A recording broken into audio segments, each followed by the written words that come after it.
Hey guys, Victoria here and welcome back to my channel. So welcome back to another episode of Maths Made Easy series, and this time we'll be looking at Form 4 Chapter 3.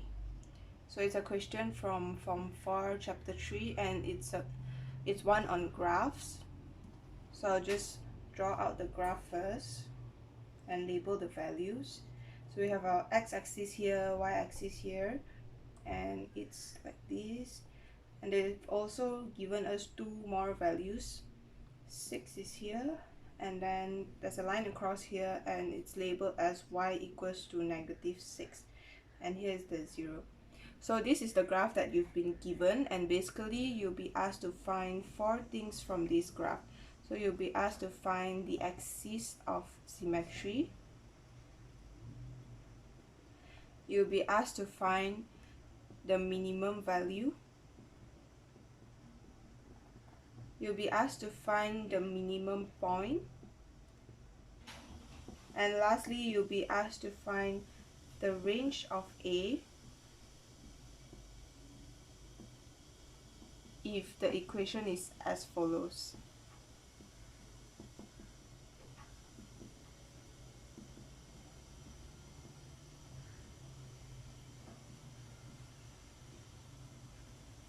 Okay, so looking at this question, we'll just do the first one first, which is A.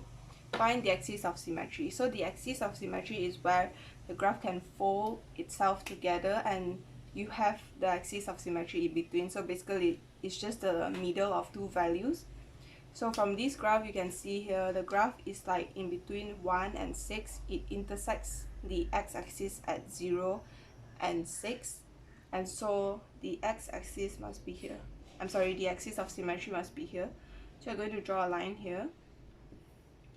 And to find the axis of symmetry, simply take this value and divide by 2.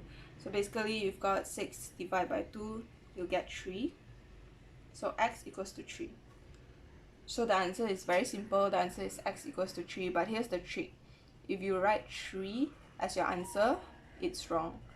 For axis of symmetry, you can only write x equals to 3. It's always x equals to something, not only the number. X equals to is very important.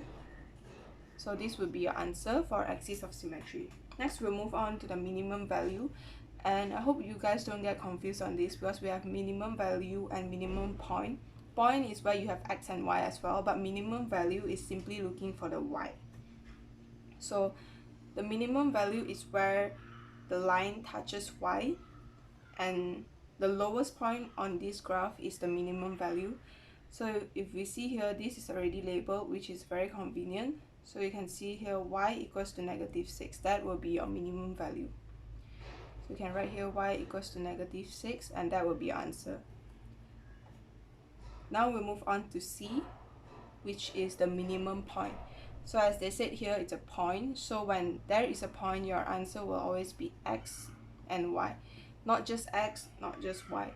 And since you found x and you found y, then your minimum point will simply be 3, -6. As simple as that. And then finally, this is another favorite question.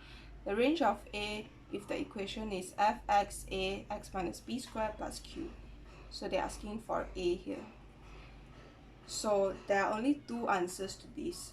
It can either be A bigger than 0 or A lesser than 0. Whenever this question comes up, remember that there can only be two answers. And some people confuse it as like A bigger than 1 or A smaller than 1, which is wrong. Do not get confused. It's always 0, not 1. And so this depends on the shape of the graph essentially. So you just take a look at this graph. It is like smiling. So when it's smiling, it's A bigger than 0. When it's frowning or it's like sad face, then it'll be A smaller than 0. So for this question, obviously your answer will be A bigger than 0. And that's it.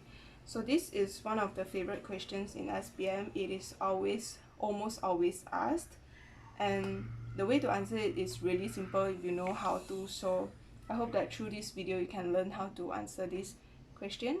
That's all for today's video. Thank you for watching. And also, because I know that the exam season is quickly approaching, so I'll be posting more videos for NMATS and biology as well. So if you're not subscribed to my channel yet, please do so down below. And that's all. I'll see you guys in my next video.